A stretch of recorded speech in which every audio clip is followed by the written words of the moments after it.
Bismillahirrahmanirrahim. Assalamualaikum warahmatullahi wabarakatuh. Masih semangat ibu-ibu? Masih. Alhamdulillah. Di sini saya akan menyampaikan di langkah terakhir kesimpulan.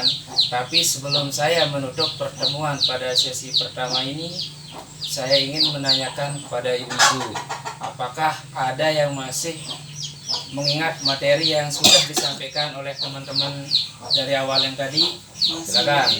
Yang pertama siapa? Silakan angkat tangan. Oh, silakan Bu Suwarni. Oh, maaf Sania. Fisik, perlakuan yang berbekas. Oh, berarti kekerasan fisik, Kekerasan fisik, perlakuan yang berbekas. Bisa disebutkan salah satu contohnya? memukul, mencubit. Oh, berarti memukul dan mencubit. Ibu-ibu sekalian, yang dinamakan kekerasan fisik, kekerasan yang berbekas pada anak. Kanggo gawe, misalkan bareh anak sekat suruh dulu ngaji, empuk, kanggo bagus-bagus tentu peringat. Terus ada yang lain? Oh, silakan Ibu Marni.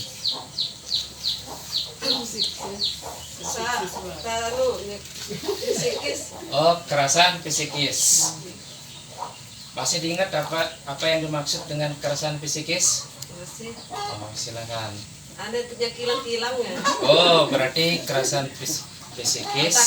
Oh, berarti melototin anak, membentak. Nah, ibu-ibu sekalian, yang dinamakan kekerasan psikis, kekerasan yang menimbulkan anak langsung berubah ekspresinya. Misalnya ya mentalnya, misalnya seperti ini. Pas ibu menyuruh anaknya nggak mau, ibu melototin atau salah caranya. Yang kedua membentak, kamu ini nggak bisa diam. Nah, itu kurang bagus. Alangkah bagusnya ibu-ibu menggunakan bahasa yang lain. Ada lagi yang lain yang mau menyampaikan kesimpulan materi dari awal? Silakan. Oke, nggak ada. Kalau tidak ada, saya akan memasang lead card. Oke, yang ini ya. Nah, silakan diperhatikan. Mohon izin berdiri ya. Berarti kesimpulan materi dari awal, dari langkah pertama sampai sekarang, kesimpulan yang bisa kita tarik adalah yang pertama, setiap sikap dan perilaku yang membuat anak menderita, baik fisik, sosial terhadap anak adalah bentuk kekerasan dan perlakuan yang salah. Mulai dari sekarang, setelah ibu-ibu pulang ke rumah, ibu-ibu tidak boleh memarahi anak, meminta anak, kanggo. Seandainya ibu-ibu memukul anak, itu sudah melanggar undang-undang.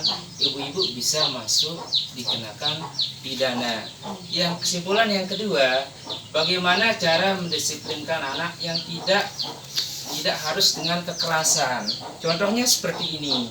Ketika anak ibu di rumah tidak mau mengerjakan tugas sekolah, tidak mau pergi mengaji, ibu-ibu menggunakan bahasa yang lain. Misalnya tidak mau pergi sekolah, ibu-ibu bilang misalnya seperti ini, nah kalau kamu rajin sekolah, insya Allah besok kamu jadi presiden.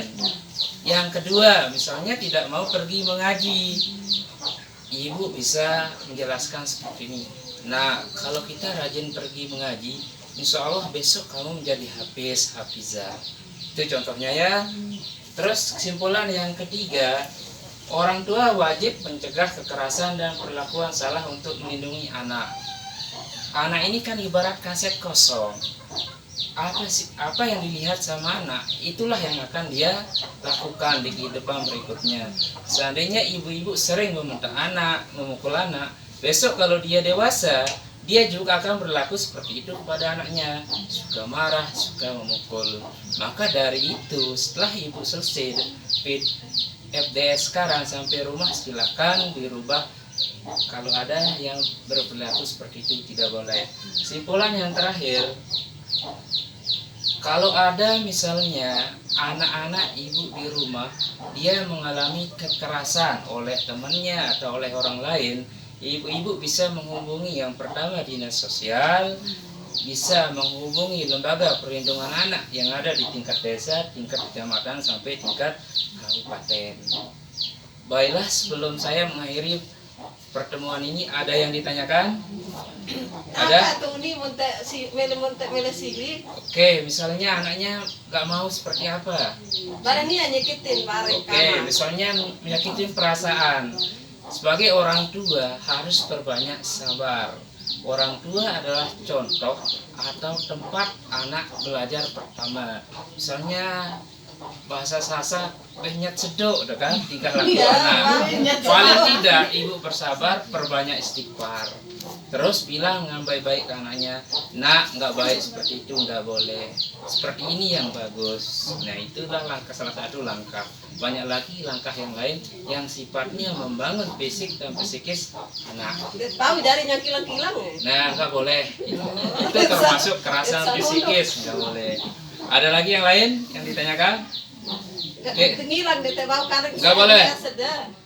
Kalau bahasanya belum Biasa, suami kan ngilang. Nah, nah nggak boleh, itu macam nggak boleh, nggak bagus. Itu bisa merusak mental si anak, kurang bagus. Seandainya anak nggak mau, Ya kira. ya cukup. Nah, istilahnya nak silahkan pergi mengaji atau sekolah. Insya Allah besok kamu bisa menjadi DPR, bisa jadi kepala desa, dan bisa menjadi seorang presiden. Artinya Bapak Ibu yang menyuruh dengan bahasa yang bagus, perkataan yang bagus, dan perbuatan yang bagus.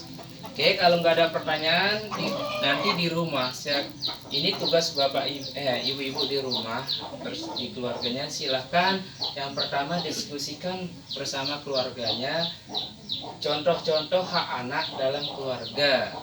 Yang kedua, ya sama dengan keluarga yang ada pada halaman 10.